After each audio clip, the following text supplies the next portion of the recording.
지금 이렇게 새롭게 이제 해임되고 뭐 이러는 와중에 이제 그 자리를 속속 새로운 군단들이 채우고 있습니다. 우리 이명박 정부 시절의 언론 장악 그 시나리오를 가지고 다큐멘터리로 만든 최승호 PD 작품 이름이 공범자들인데 네. 저희가 여기에 제목을 붙인다면 우리는 돌아온 공범자들 뭐 이렇게 붙일 수 있을까 싶어요.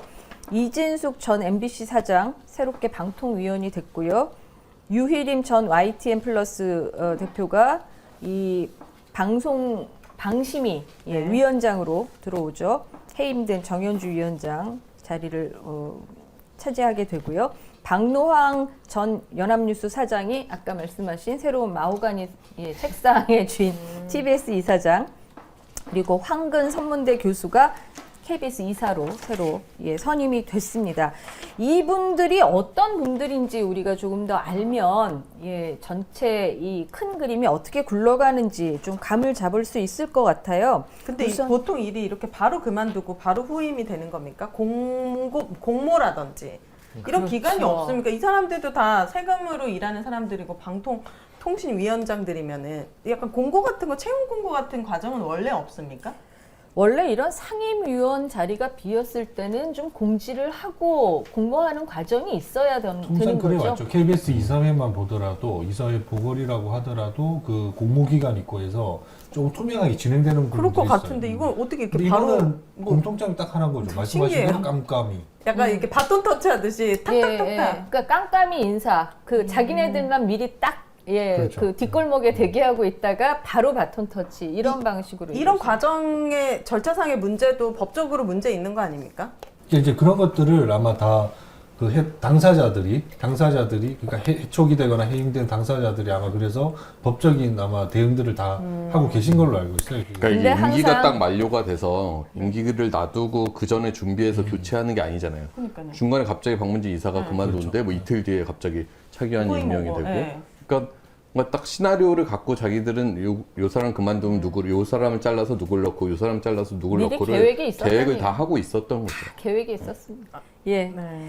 그래서 이분들이 어떤 분들인가요? 이진숙 전 MBC 대전 사장 네. 같은 경우에 MBC에서 좀 소개를 해주시죠. 이 대표님이랑 이름이 한 글자만 틀려가지고 아주 제가 혼란스럽거든요. 죄송합니다. 저 MBC 사장을 아니 방송에 가신 줄 알고 기뻐할 뻔했는데 그러니까 전 이분은 MBC 이진숙. 그렇죠. 네. MBC 대전 사장은 이진숙, 네, 우리 이진숙. 대표님은 이진순. 수입니다. 네. 예, 죄송합니다. 이숙 씨는 어떤 분입니까? 이진숙 이분은.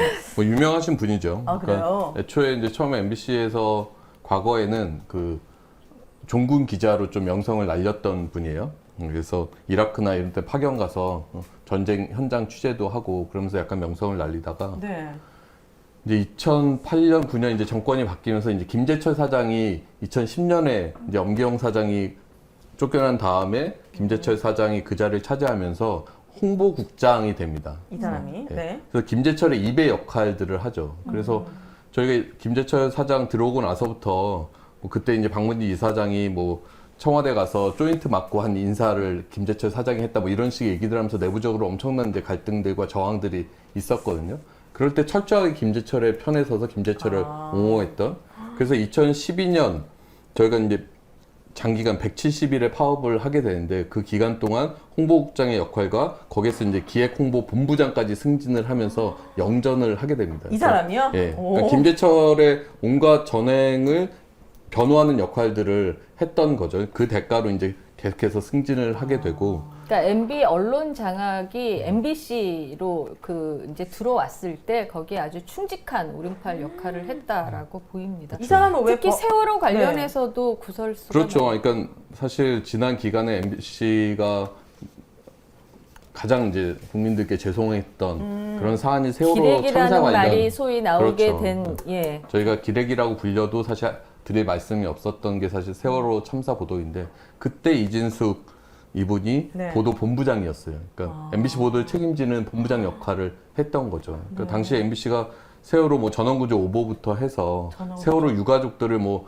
보도국장이 깡패 아니냐 뭐 이런 식으로 폄하하기도 하고 그때 잠수사가 이제 운명을 달리하고 이제 사망했을 때도 그것을 이제 유족의 조급함 탓으로 때문에 몰아갔죠. 죽었다. 예, 그랬죠. 그리고 그 이후에 뭐 유병원 관련 보도를 막 키워가면서 이 이슈 자체를 죽이는 역할부터 해서 이 온갖 세월호 보도의 그 악행들이 있었는데 그때 그것을 가장 앞장서 책임졌던 게 이진숙 보도 본부장이거든요. 그러면 이때는 언론이 장악된 상황이잖아요. 그렇죠. 완전 장악된 근데 상황이었죠. 참사가 일어났을 때 그런 식으로 폄훼가 될 수 있고 그렇게 왜곡 보도가 될 수 있다라는 걸 보여준 거네요. 그렇죠. 그 빌런이 이제 또 다시 돌아온 거고. 그렇죠. 그렇습니다. 그 와. 사이에 그거에 끔찍하다. 계속 승승장구를 했던 거예요. 그러니까 내부 구성원들의 뭐 수십 명, 수백 명이 징계받고 해고되고 쫓겨나는 과정을 계속 한 무리로 이끌어왔던 거고 지난 10여 년 동안 MBC가 망가진 그 과정에서 가장 앞장서 있었던 인물이 지금 방통위원으로 돌아오려고 지금 하고 있는 이 사람은 거죠. 왜 처벌 안 받았습니까? 다시는 이 바닥에 발을 못 디디게 처벌을 했어야죠. 그러게 그렇게. 말이에요. 그래서 네. 대전 MBC 사장을 하다가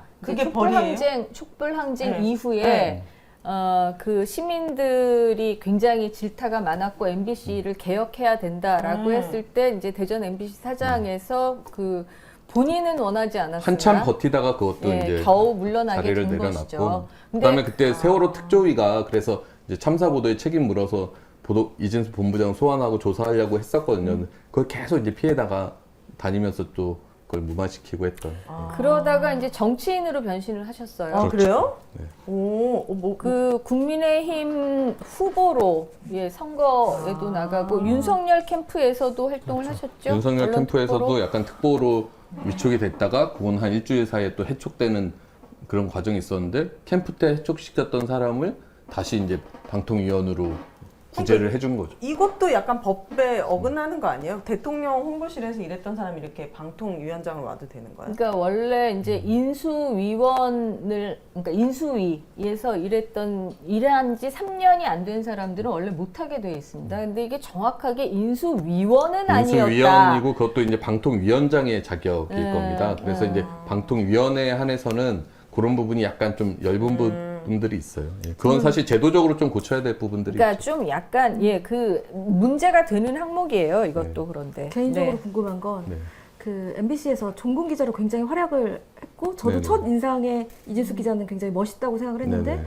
어느 순간 그렇게 변한 건 원래부터 그런 분이었던 거예요? 아니면 사실 원래부터 그랬는지 사실 알 수가 없고 네. 제가 입사하기 전에 이미 명성을 네. 날리셨던 분이었는데 어쨌든 김재철의 시절에 홍보국장을 맡기 시작하면서부터 자신의 본색을 드러낸 건지 아니면 생각의 입장을 바꿨던 건지 그 이후부터는 충실하게 그 적폐의 길을 약간 걸어왔던 거예요. 권력의 맛을 본 거죠. 그런 것 유명한 뭐 철학자 말 있지 않아요? 그 사람이 어떤 사람인지 알고 싶으면 권력을 줘봐라. 그래요? 근데 그 어떤 철학자 철학자? 이름은 기억이 안 나. 우리가 다 아는 철학자일 겁니다. 아, 제가 예. 알 아, 정도면. 저는 그냥 오윤혜님이 아, 얘기하신 예. 거라고 그래도 네, 박수 네. 치겠습니다. 아, 예. 네. 그런 철학자가 있었던 걸로. 네. 자, YTN은 어떻습니까? 아, YTN 이- 출신의 네. 유희림 네. 대표라는 분 누굽니까? 좀 근데 아십니까? 이분은 이제 공범자 축에 끼기도 좀 힘든 네. 이렇게 이게 좀 말하기가 너무 부끄러운 그런 분이. 이분은 네. 어떤 방송을 사유화하고 사적 이익을 추구하는데 방송을 막 만드는 사실은 대표적인 분이거든요. 그래서 YTN 노조랑은 악연이고요. 제가 이 자료를 꺼낼 줄은 생각도 못했어요. 이거 이거보다 뭐예요? 훨씬 많아요. 그 유일임 씨랑 소송하면서 아, Y님이랑? 제가 아니에요. 제 앞선 노조, YTN 네, 노동조합이랑 소송할 때요. 네. 뭐냐면 노동조합이 어떤 문제를 제기했었냐면 이분이 부인과 함께 연관된 업체가 있어요. 그 업체가 제가 딱 특정해서 참 말씀드리기가 뭐하지만 네. 무슨 학교죠? 예, 학교가 있고 그 뇌과학 막 뇌가 호흡을 하고 명상을 하고 막 그런데요. 그런 학교예요. 네. 학교가 아니고 단체예요. 네, 단체. 그 부인은 그 단체 밑에 있는 학교의 교장이고. 교장. 아, 네. 네. 그 학교 얘기하면 안 되나 봐요. 그렇죠. 아니 뭐 근데 또 다 나갈 유급될까 테니까 봐. 네. 위축됐어요.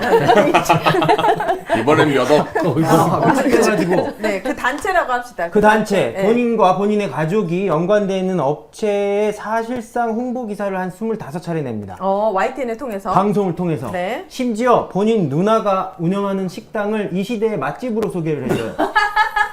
아, 신기하다. 네. 그래서 왜 그랬냐? 네. 왜 누나 집으로 홍보해줬냐? 그러니까 진짜 맛있어서 맛있어서. 그랬다. 이런 건 좀 귀여운데. 근데 우리나라에 맛집이 얼마나 많습니까? 네네. 근데 누나 집만 맛집으로 누나 집. 홍보해주고. 네. 그래서 그것을 YTN 노조에서 한참 전 얘기예요. 2015년 얘기예요. 그때 문제 제기를 했더니 본인의 명예를 훼손했다. 그래서 막 이렇게 소송을 벌이고 했던 거예요. YTN을 상대로? 네, 아. 네. 그러다가 가셨어요. YTN 떠나셔서 여기저기 뭐 경주 엑스포 거기 뭐 대표이사도 하고 하시다가 어떻게 연이 됐는지 방송통신심의위원회 위원장이 됐죠. 근데 이런 분은 뭐 다른 성향도 굉장히 극우적 성향이라고 알려져 있는데 그 정치 성향의 문제를 차치하고라도 기본적인 언론인으로서의 윤리 이거는 뭐 그냥 이 방송심의위원장을 이분 자체가 방송심의의 대상이에요. 아, 그렇네. 근데 이런 분이 방심위원장을 하게 되면 도대체 앞으로 어떤 기준으로 심의를 할 것이냐 굉장히 걱정이 됩니다. 그러게 말입니다. 자, 그 박노항 전 연합뉴스 사장이 지금 TBS 이사장으로 발령이 났습니다. 아까 이제 국기 좋아하신다라고 했는데 뭐 좀 들으신 바가 있습니까? 제가 그 여의도에 있었을 때 그날이었는데요. 갑자기 문자가 하나 왔더라고요. 네. 박노왕이라는 분이 저 이사장으로 왔다. 뭐야, 저거는? 네. 근데 전 사실 박노왕이라는 분을 잘 모르고 있었어요. 예. 근데 갑자기 주변에 박노왕이 됐대요라고 하니까 난리가 난 거예요. 특히 그때 제 옆에 연합뉴스 네. 네, 이분이 지부장이- 연합뉴스 네, 사장이셨으니까 지부장이 예전에. 계셨는데 계속 저한테 어떡해요? 어떡해요? 계속 이러고 네. 연합뉴스 때도 뭐가 악명이 높았던 네. 분인가요? 어떤 사람이길래요? 찾아보니 정말 제가 여기에서 이사님들 얘기할 때마다 할 말이 없었는데 저한테 뭔가 할 말을 주시려고 이분을 임명한 게 아닌가 할 정도로 좀 말도 안 되는 일들을 많이 하셨더라고요. 특히 저 사진을 보시면 국기 개항식을 하는데 네. 네, 아침에 그 임직원들 모아놓고 무슨 날이에요? 3일절 저거 매일 했다는 거예요? 취임식? 뭐예요? 왜 갑자기 국가 개항식? 그러니까 취임식을 하는데 국기 개양식을 하면서 네. 국기에 대한 경례, 애국가 제창 그리고 뭐 현충원도 참배했다는 얘기를 들었습니다. 뭐 대선 후보신가요?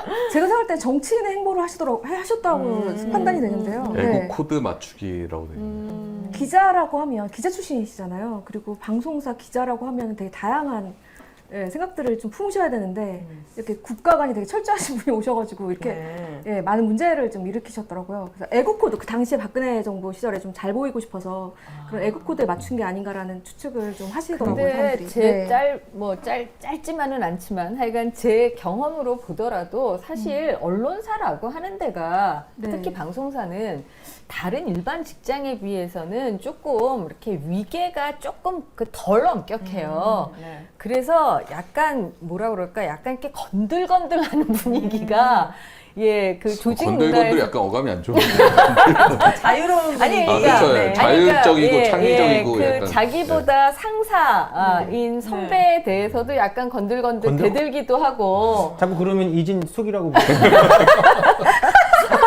그러니까 뭐 국가관은 당연히 그러니까 제가 얘기하는 필요하죠. 건 국가관 필요할 수 그렇게 있는데. 막 얼차례하고 이런 분위기는 아니란 말이죠. 훨씬 더 이렇게 자유롭게 뭐 네. 좀 항의도 하고 뭐 이견도 얘기하고 이래야 사실 언론사가 굴러가는 거 아니겠습니까? 근데 이분은 특히 뭔가 이런 제식훈련, 이 뭐 절도 있는 군대식 뭐 이런 문화를 좋아하시나 봐요. TBS 이제 앞으로 그거 해야 되는 거 아닙니까? 매일. 저희도 그 농담으로 거기에 태극기라도 갖다 놔야 되는 거 아니냐라는 그런 농담이 나오고 있습니다. 태극기 개양식 할 것 5시면 같은데요? 개양식하고 이분 언제 하양식인가요? 뭐라 취임하세요? 그러죠? 근데 매일 했다는 거 아니에요? 태극기 개양식을? 그거는 저도 잘 모르겠습니다. 한번 이제 물어보세요. 겪어보면 아시겠죠. 어떻게 해야 네. 되냐고. 그리고 가장 큰 문제는 네. 이분이 취임을 하시자마자 구조조정을 언급했다는 겁니다. 아 맞아요. 네. 그래서 비대한 조직이다 TBS. 저희 솔직히 비대하지도 않고 제작비도 솔직히 타 방송사의 10분의 1 정도 수준밖에 안 되거든요. 근데 비대하다고 하면서 이제 구조조정을 언급해서 되게 심란한 상태고 저희가 사실은 그 임금 반납을 좀 전 직원이 좀 동의를 해서 그거를 추진하고 있는 상황이었어요. 20% 월급 삭감하자 뭐 이런 네. 예, 움직임이 그거- 있는 거죠. 재정적으로 워낙 맞습니다. 잘려서 힘드니까. 네. 그런데 임금 삭감 하지 말고 말라. 그냥 구조 조정하면 돼. 이분은 이런 생각이신가요? 그렇게까지 말씀은 하시지 않았지만 저희가 느끼기에는 오늘 대표께서 이제 서한문을 내셔서 그건 좀 보류하겠다라고 말씀하셨는데 아, 임금 삭감을 보류하겠다. 그게 앞으로 뭐 월급 고스란히 받아가도 돼라는 좋은 소식이 아니고 아예 자르면 해결돼 이런 거일까봐 지금 걱정이 되는 그런 거예요. 소식일까봐 굉장히 걱정과 우려가 되고요. 그분이 한 인터뷰 중에 되게 여러 가지가 있는데 김어준에 대한 구성권을 청구하겠다. 그것 좀 김어준을 구속하겠다고요? 아니, 김어준에 대한 구상권. 구상권을 청구하겠다. 아. 시민들한테 예, 나쁜 김어준이 뉴스를 전했다. 가짜 네. 뉴스로 그 네, 네. 엄청난 피해를 끼쳤기 때문에 시민들한테 그 피해에 대해서 보상을 해줘야 된다. 진작에 하지 왜 지금 갑자기 나타나가지고. 네, 그거랑 또 그러면 이제 TBS가 시민들한테 뭘 지급을 하고 대신 김어준한테 받아야 그렇죠. 그게 그래야 구상권이잖아요. 구상권이죠. 먼저 돈을 주시고 그 다음에 뭐 그런 것도 김어준한테 없이 신청하는 게 김어준은. 구상권이죠. 그리고 뭐 김어준 출연료가 높은데 그거에 대해 국민 세금으로 그렇게 과잉 돈을 쓴 거에 대한 책임을 경영진에 묻겠다. 네, 더 여러 가지 말씀을 많이 하셨습니다. 그러니까 어쨌든 이분이 얘기하는 구조 조정이라고 하는 거는 순수하게 경영 악화의 어떤 해법으로 대응책으로 얘기한다기보다는 네. 뭔가 구조 조정의 대상과 기준이라고 하는 거에 네. 뭔가 그런 비경영적인 그런 요인이 껴 있을 것 같아요. 그러니까 뭔가 얘는 성향상 마음에 안 든다라든가 예, 뭐 이런 과거에 이런 방송을 했던 사람들은 뭔가 대상으로 삼겠다 이런 의도가 있는 거 아닌가요? 오세훈 서울시장이 저희 정택 신임 대표를 임명할 때는 저희 방송의 전문성을 좀 높게 사서 저희는 좀 기대를 많이 했거든요.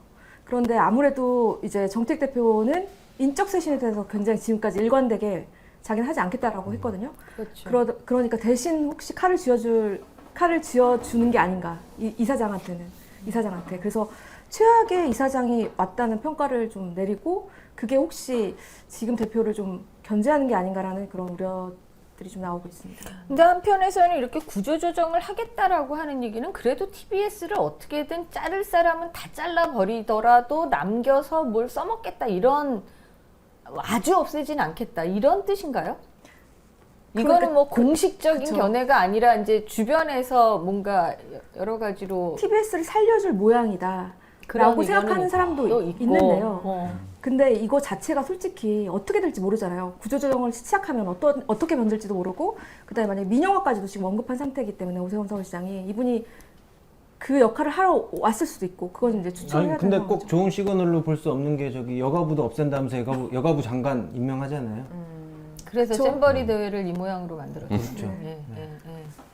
알겠습니다. 그럼 KBS로 좀 넘어가고 싶은데 KBS에 오신 황근 이분은 또 누굽니까? KBS. 이분은 KBS. 네.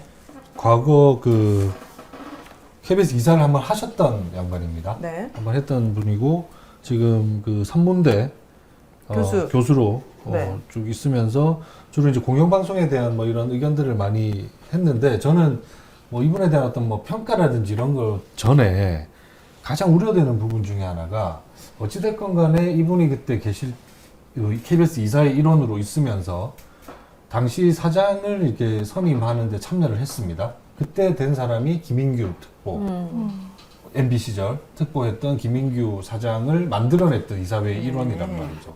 근데 사실 이제 김인규 사장에 대한 뭐 평가를 떠나서 그 정권을 창출했던 그 MB의 가장 언론 특보라는 그 완전한 정치적인 낙하산이었다는 게 네. 시발 자체가 잘못됐던 거였거든요. 근데 그 이사회에 참석했던 양반이 지금 보궐이사로 와서 결국에는 지금의 기존 경영진을 교체하고 새로운 사장을 앉힐 때 얼마나 자기가 그 자기 어떤 KBS 이사로서의 강령이나 철학을 따를 수 있을까 저는 그렇지 않다고 보고요. 그런 것들 우려되는 점. 또 하나가 공공연하게 그런 얘기를 많이 하고 다니세요. 그게 뭐냐면 소위 말해서 이제 그 방송사나 언론사 안에 KBS도 마찬가지지만 편성 규약이라는 것들이 있단 말이죠. 이게 뭐냐면 우리가 최소한의 공정 방송을 할 수 있는 제도적 장치로 이해하시면 되는 거예요. 네. 뭐 예를 들어서 외부의 압력, 내부에서 어떤 부당한 지시가 있다 하더라도 그런 간섭을 배척하고 할 수 있는 내부의 자정 능력 같은 것들인데 네. 여기에 대해서 무용화를 계속 주장하고 계시는 거예요. 그러면 이분이 이제 이사로 들어와서 실제적으로 어떤 행동을 할지 너무 뻔한 거 아닙니까? 그 공정한 방송들에 대해서 어찌됐건 간에 자꾸 흠집내고 입을 댈 테고 이런 제도적 장치들을 깨 부수려고 할 테고 그래서 상당히 좀 우려되는 부분들이 큰 분이죠.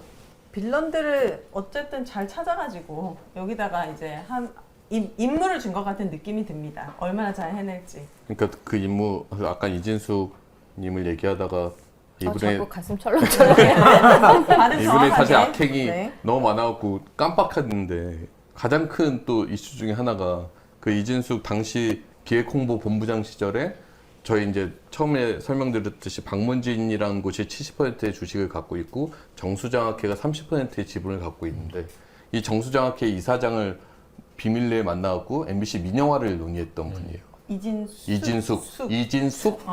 네. 그때 본부장이에요. 그러니까 지금 말씀드렸듯이 국정원 MBC 정상화 전략 3단계의 민영화 그걸 지금 다시 이루려고 하는 지금 구도에서 이진숙이 다시 방통위원으로 왔다라고 하는 것은 그게 의도가 심상치 않은 거죠. 그러니까 그때 대화가 최필립 이사장을 만나갖고 이진숙 본부장이 대화를 나누는데 이제 뭐 매체 기자가 최필립 이사장이랑 통화하다가 이제 통화 끝난 줄 알았는데 이사장이 이제 통화 버튼 종료 버튼 안 누르고 자기들끼리 얘기한 게 이제 어머나. 다 녹음이 돼서 기억나네. 알려진 네. 거예요. 아. 근데 그 둘이서 되게 비공개로 은밀하게 MBC 민영화의 대책을 논의하는 게 고스란히 담겨갖고 이제 공개됐던 적이 있거든요. 그러면 그런 것들을 증거로 이 사람은 처벌받을 수 있는 거잖아요. 근데 뭐 MBC 민영화를 하는 게 불법은 아니니까.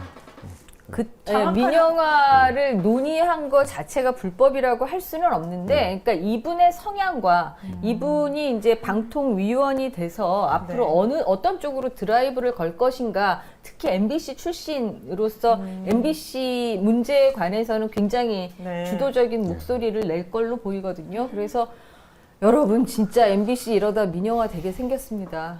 예. 아닙니다. 막아내겠습니다. 막아내야 됩니다. 맞습니다. 지금 저는 이진숙 이분이 세월호 보도 관련해가지고 그런 정말 어떻게 보면 악행이잖아요. 그런 일들이 일어났고 우리는 또 최근에 윤 정부를 통해서 12구 참사를 겪으면서 그렇죠. 그리고 최근에 또 후쿠시마 오염수 투기 관련해서도 언론들의 보도가 저는 공영방송 이외에는 굉장히 순한 맛이라고 생각하거든요. 이거는 진짜 우리 아이들에게 못할 짓이고 이게 인류 최초로 있는 어마어마한 일인데 공영방송조차 이거를 사실 있는 그대로 그러니까 있는 그대로 보도하지 못하는 세상이 온다면은 이건 국민들의 생명과 안전에 직결되는 문제고 너무 겁이 나요. 맞습니다. 그래서 이거는 진짜 지켜야 되는 부분입니다. 여러분들은 사명감을 가지셔야 합니다. 알겠습니다. 10억이 오더라도 우리 받고 네네. 더블로 가.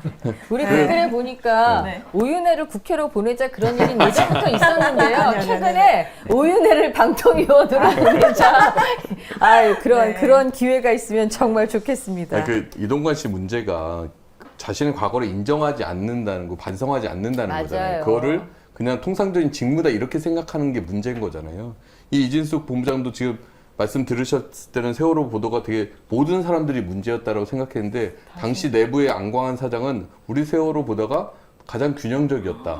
이런 걸 내부 게시판에 올리고 이럴 때예요. 그때 보도 본부장이 이진숙이었던 거예요. 네. 그러니까 이진숙 본부장의 생각은 MBC의 당시 세월호 참사 보도가 균형 잡힌 보도였다라고 생각하는 사람이에요. 그런 사람이 다시 이제 왔어. 권력의 중심에 서게 되면 자신의 보도의 잣대 자체가 MBC의 지금 MBC의 어떤 공정성을 확보하겠다라고 이제 막 얘기를 하잖아요. 그 사람들의 공정성은 거기에 있는 거란 그렇죠. 말이에요. 그러니까 이게 사실 되게 심각한 문제인 거죠. 심각한 문제입니다, 진짜.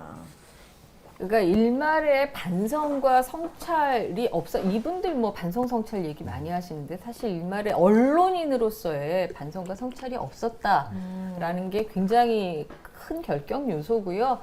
더군다나 거기에 대해서 힘있게 자랑스럽게 나는 그렇게 싸웠다라는 거를 오히려 자랑으로 여긴다라는 게 앞으로 행보에 대해서 굉장히 우려스럽게 만드는 사안인 것 같습니다.